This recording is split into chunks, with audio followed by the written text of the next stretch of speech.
Jai Shri Mataji. The name of the book is Shri Mataji Tells a Story. This book contains the words of Shri Mataji Nirmala Devi extracted from talks given between 1977 and 2002. Shri Mataji Tells a Story is also available as an e-book. This is Divine Cool Breeze Books number 50 and the first edition is 2020. The name of the first story is The Creation of Sri Ganesha.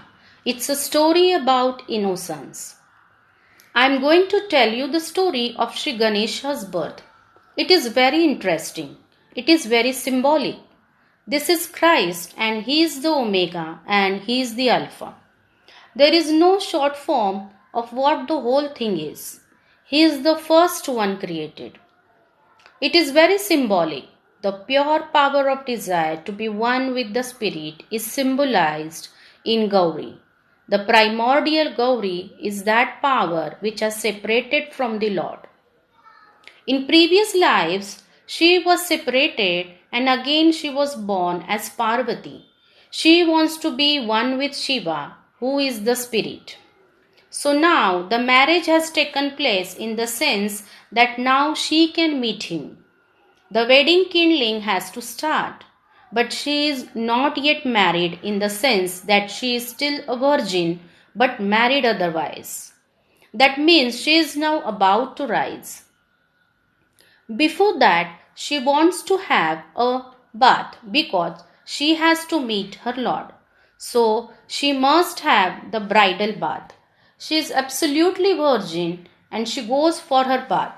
But she is afraid that anybody might come inside when she is having her bath. Look at the delicacy of the whole thing.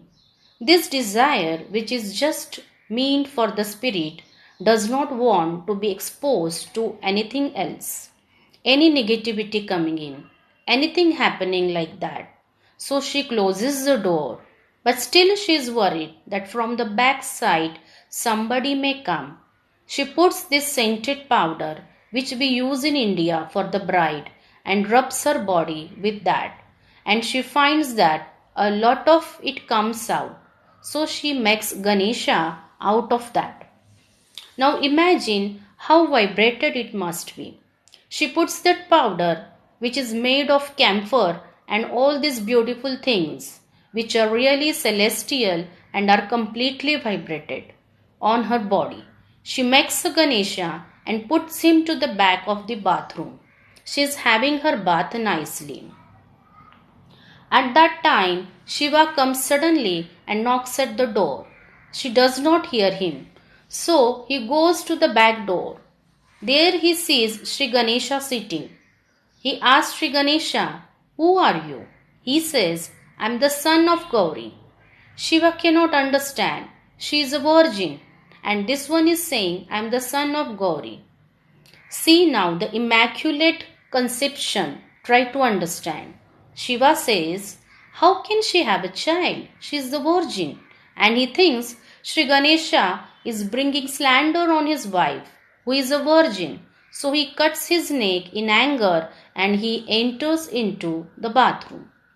Gauri is ready to receive him, but she looks out and she sees her child is dead. Shiva asks her, "What is this?" "That's my child I created out of this mala. I have created him and I put him down there." "How dare you kill him?" she said. "Now what to do?" She said, "All right, what you do is to go and find the head of any animal that is available and we will put that on this trunk and he will be my son again." It is all prearranged because this child was not to grow into a human ego and superego business. It had to be the embodiment of childhood and the embodiment of childlike innocence because he is the embodiment of innocence. So they had to get the head of an animal. The wisest animal on this earth is the elephant. So a mother elephant was lying down with her back towards her child. That is why in India women never sleep with their back towards their children. So the head of that little animal was cut and he brought it, and it was put for Sri Ganesh. And that is how Sri Ganesha was created.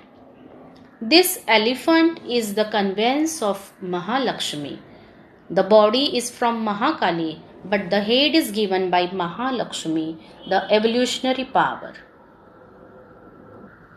Now this Ganesha within us resides in the Muladhara Chakra. He is the embodiment of innocence. This talk is taken from Sri Ganesha and Gauri Puja, 4th April 1981, Sydney, Australia.